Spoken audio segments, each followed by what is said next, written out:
Now, I believe I owe the good people of Alabama a bit of an apology. Last night, Doug Jones defeated Roy Moore in what was, in my opinion, way too close of a race. Doug Jones beat Roy Moore by just 1.5 percentage points. Now, that is, of course, thanks to the massive turnout by the African-American community, and that cannot be overstated. So, hey, look, black people saved our ass once again. Now, I want to break this down by demographic, by the way, since I'm talking about that. And this will make you very sad if you're a progressive. According to exit polling, 56% of male voters went for Roy Moore, while 41% of female voters did the same. Jones picked up pretty much the opposite of those numbers.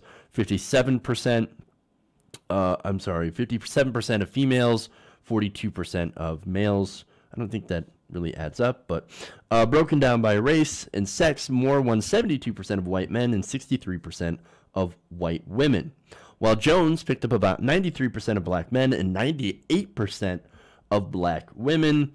So black people, again, literally saved the day.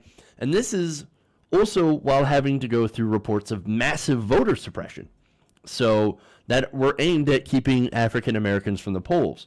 So these people, they're willing to stand in line for hours, bring every sort of available ID to the polls so that they can make sure that Roy Moore, who is an absolute racist and wants to get rid of the amendment that eliminated slavery and made sure that they were treated like citizens, as well as giving the women the right to vote, they stood in line making sure to protect the country from someone like that getting actual power.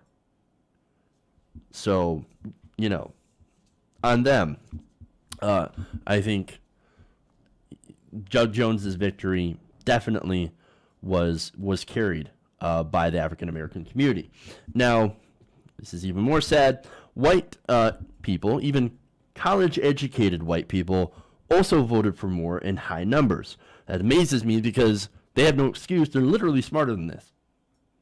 62% of white men with college degrees ended up voting for a theocratic corporatist who was also an alleged child molester.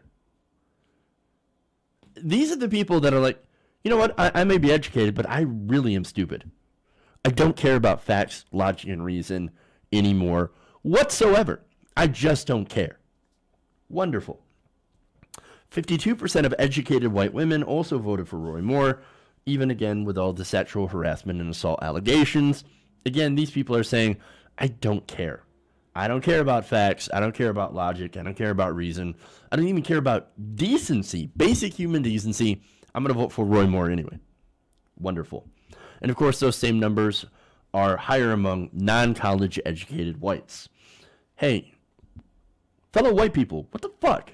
The fuck is wrong with you? You're going to vote for Roy Moore? You really? Look, Doug Jones ain't nobody's progressive, okay? He's not a super progressive person. So you couldn't vote for that? It's not like you're voting for, you know, well, maybe you are, because they are a little bit more aligned with Nancy Pelosi than anything. But you're not voting for like a democratic socialist. Or maybe you'd be more open to voting for democratic socialist, to be honest with you. But you're not voting for some crazy person. You are if you're voting for Roy Moore. Let me amend that. If you vote for Roy Moore, you are voting for a crazy person. So what the fuck is wrong with you? Why? I know it's Alabama. I know people are very, very conservative there. I know they're worried about abortion. I think that's the main issue that drives a lot of voters to voting for Republicans. But look, the lies about progressives, the lies about Democrats when it comes to, you know, abortion rights are absolutely ridiculous. And people need to actually go and look at the facts. You know, I saw some ads are talking about Doug Jones being in favor of partial birth abortions right up to the day where you're supposed to give birth. No, that's not a thing that actually happens. But the level of propaganda that you see in this race from the right wing is astounding.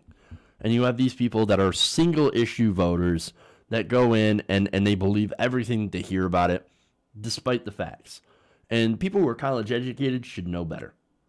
Even if you're pro-life, supposed pro-life, anti-abortion, all that stuff, you should at least be tuned in to real information and facts about this. Like, hey, I don't like it and I don't want to see it happen. Oh, but here are the better ways to make sure that it doesn't happen. Actually go in and make sure that everybody has proper sexual education, access to birth control, family planning, et cetera, so that we can actually reduce the numbers of abortion instead of banning it. And they make the argument that if you ban guns, people are still going to get guns. Well, if you ban abortions, people are still going to get abortions. So what's the point? Anyway, look, Roy Moore, again, aside from the racism, aside from the sexism, aside from being a theocrat, right, who wants to go and get rid of all the amendments from 11 to 27, including things that are very, very important, like the rights for certain people to be able to vote. I guess there are some Republicans that don't actually care about that, but the right for everybody to be treated equally and fairly under the law. Aside from that, Roy Moore would have been a very, I guess, I can't think of the word here, a reliable Republican vote, meaning he would vote for the GOP tax cuts that are going to take money out of your pocket and give it to the rich. That's what Roy Moore actually stands for. And yet he was barely defeated by Doug Jones. Now, again, Doug Jones, no progressive, but he did prosecute the KKK, and that was kind of awesome.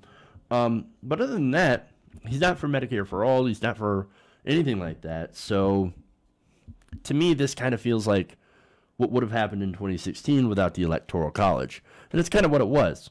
A sort of uninspiring, centrist type of candidate that was up against a monster. And he barely eked out a win with the popular vote. This was too close. Way too close. I understand that, look, we need a win, and we should take the win, okay? Take the win, yes, absolutely. But we also should realize that in today's discourse, it's a lot crazier than it was back in the day. Back maybe 10 years ago, maybe even more. This would have been unfathomable. This kind of monster would have been shut down by a huge, huge margin. This should have never been this close.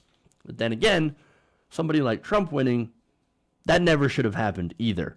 I remember back when saying that 47% of Americans are moochers was enough to cost you an election. Or a scream would make you lose a primary. Or a sigh would let you lose a debate. We are far, far beyond that, and I don't see us going back. So, look, if Democrats want to keep winning, and we're already starting to see the spin, oh, centrism is back, that's why he beat Roy Moore by a 1.5%. No.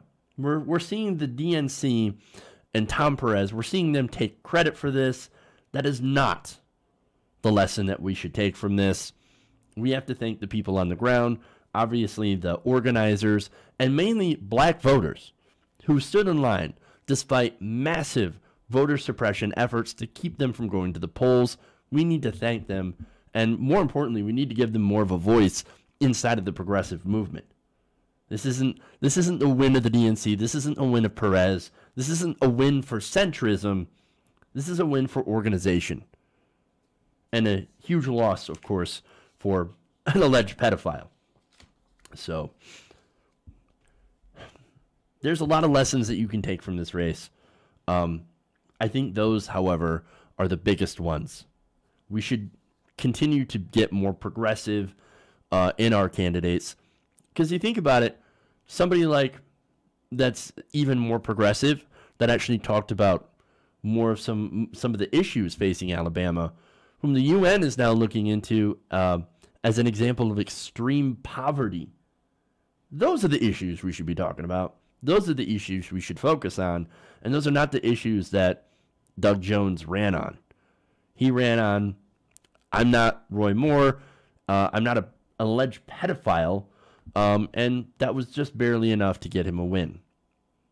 But we can't keep relying on that sort of strategy. We do need to go left. We do need to continue to talk about the issues.